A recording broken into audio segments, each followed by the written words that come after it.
Hi there, I'm Ross Binton.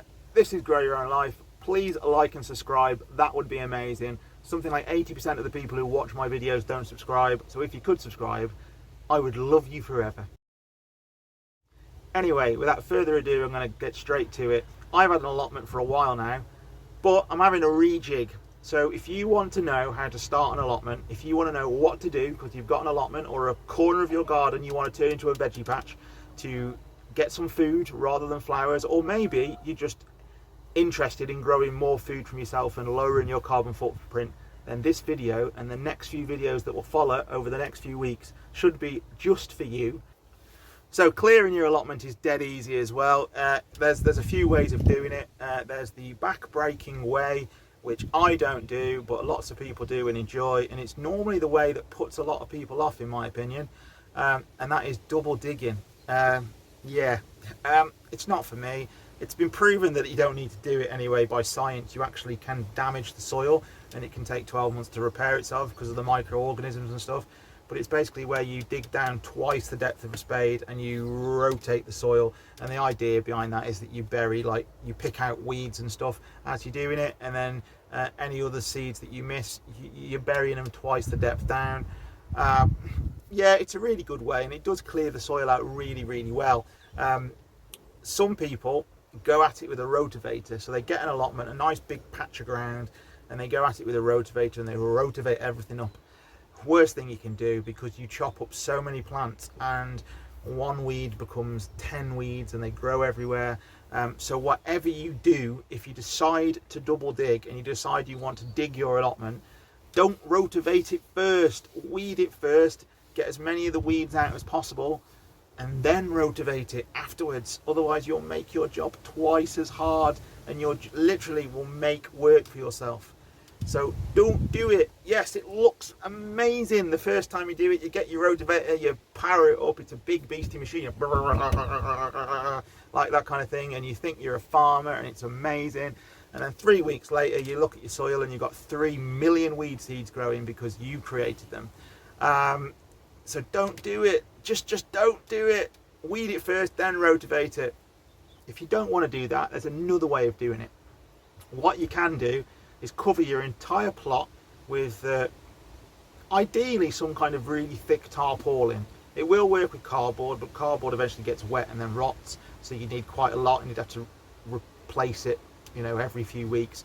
But cover the whole lot in tarpaulin and then roll a bit back and weed a square meter or 2 square meters or whatever you feel is comfortable for a day's work, and then just keep doing that. And throughout the course of even a year or so, you do another bit at a time, another bit at a time, another bit at a time. And what you'll find is because you've covered everywhere with tarpaulin, underneath the tarpaulin the worms will come up with the bugs and everything else, and they start to eat all those weeds and all that grass and stuff that's festering away and rotting down under the tarpaulin. So by the time you get so far back, you'll notice that the weeds are coming out so easy, and if you're really lucky, you'll get to the very back, there'll be no weeds there at all because the worms and bugs and everything else have ate them all. It's a really, really good way of doing it, and it's a little bit how you do no dig, lasagna gardening and all those other terms that people use. And that's what I do. And that basically means that even if you've got a rugby pitch, a football pitch, a piece of grass that goes on forever, you can get growing almost instantly with a little bit of work that's not back-breaking at all. And then all you've got to do then is plant up and reap the benefits. So my opinion is no dig all the way, but you've got to decide that for yourself. I'll touch on no dig quickly, but there's plenty of videos out there from people like Charles Dowding who will show you how to do it. But cutting a long story short, the areas that you want to grow vegetables in, cover with a big thick layer of cardboard. That will kill and suppress the weeds. On top of that, you want to add organic matter, ideally some form of compost or manure.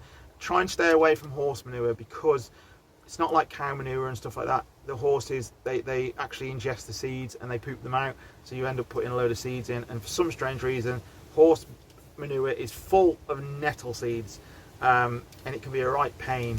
So if you're using manure, go for something like chicken manure or cow manure. Horse manure is okay, but I like to, really and truly, you should leave it for a good 12 months till it rots away and most of the seeds are gone. Anyway, so you want to layer that cardboard with some organic matter. Compost is ideal.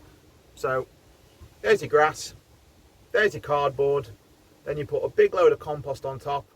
Sounds daft, that is now good to plant. It's literally that quick. You could literally go to a garden centre, buy yourself a bag of compost and ask them if they've got a cardboard box. You could put that cardboard box down, you could empty the bag of compost on top of it, you could plant seeds or plants straight into it and it would work. It is literally that easy, no dig. But you need the compost and you need the cardboard. Compost can be expensive. Well, compost is expensive, to be fair. When you work it out how much it is a litre, it's pretty expensive unless you make your own. But if it's just starting, you haven't got any compost lying around, so you got to buy some in.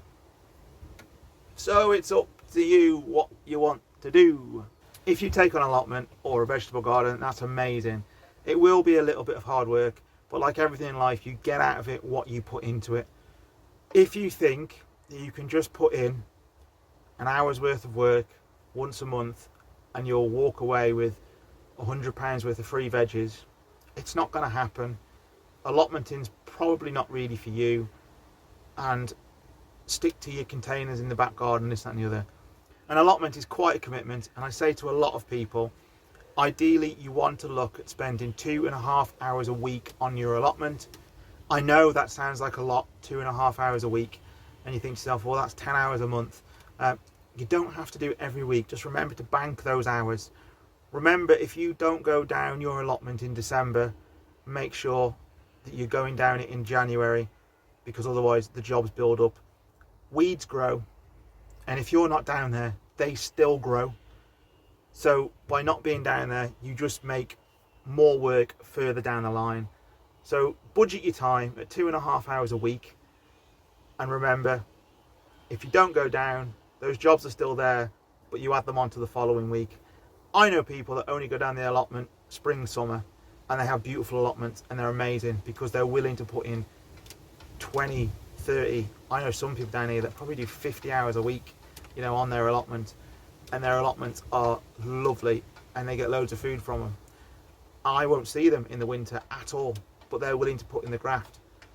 Because of the chickens, I'm down here quite a lot, so I kind of tick over that 2.5 hours steadily. So just bear in mind that time factor. If you're the sort of person that wants to go away every weekend and doesn't want to go down the allotment after work, stick to back gardening. And I don't mean that in a bad way. I mean that because it'll be better for you. You'll get more out of your containers or your raised bed or your veggie patch at home, where you can get in from work and you can go into the back garden and do it, than if you're the sort of person that'll go, oh, I really don't want to drive to the allotment today, I'm tired and work this, that and the other. Because you've got to kind of bully yourself into doing it sometimes. Today, for example, I wasn't sure about coming down here, and I was like, the weather looks good though, and it'll probably rain tomorrow, and I'll really regret not going down. So I've come down today, and I've managed to clear a raised bed out, I've managed to move some compost, I've sorted the chickens out for the day, and I've done probably 3 jobs that I wouldn't have done if I hadn't have come down. But those 3 jobs would have still had to have been done, and they've had to have been done tomorrow, along with a few other jobs. So think about time management. But other than that, allotments are a fantastic hobby. They are a fantastic hobby. And all I can say is good luck with your growing adventure. And please, please, please, please, please pop me some comments below of how you're getting on, if you've used any of my wisdom, if you can call it that, in your veggie garden or allotment. So until next time, folks, take care, speak soon, happy growing.